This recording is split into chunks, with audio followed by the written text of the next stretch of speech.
കേരളത്തിലെ ഒട്ടുമിക്ക health insurance ഏജന്റുമാരുടെയും ഒരു വലിയ ആഗ്രഹം എന്താണെന്നറിയാം.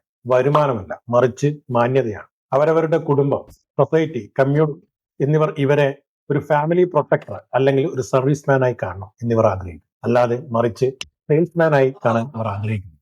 പലപ്പോഴും പൊതുജനം ഹെൽത്ത് ഇൻഷുറൻസ് ഏജന്റുമാരെ കാണുന്നത് സെയിൽസ്മാൻമാരാണ്.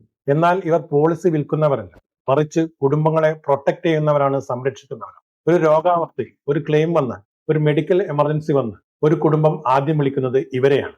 പക്ഷേ നിങ്ങളെ തന്നെ സെയിൽസ്മാൻമാരായി കാണുന്ന നിർത്തിയാൽ മാത്രമേ മറ്റുള്ളവർ നിങ്ങളെ പ്രൊഫഷണൽസ് ആയി കാണൂ.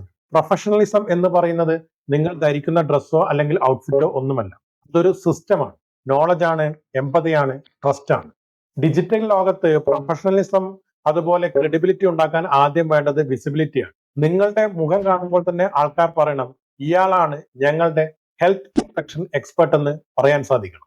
നിങ്ങളുടെ പരിചയത്തിൽ ഇൻഷുറൻസ് ഏജന്റുമാരായി ആരെങ്കിലും ഉണ്ടെങ്കിൽ അവർക്ക് ഈ വീഡിയോ ടാഗ് ചെയ്യൂ, ഷെയർ ചെയ്യൂ. നമുക്ക് ഒരുമിച്ച് കേരളത്തിൽ ഒരു ട്രസ്റ്റഡ് അഡ്വൈസർ ഇമേജ് ക്രിയേറ്റ് ചെയ്യാം.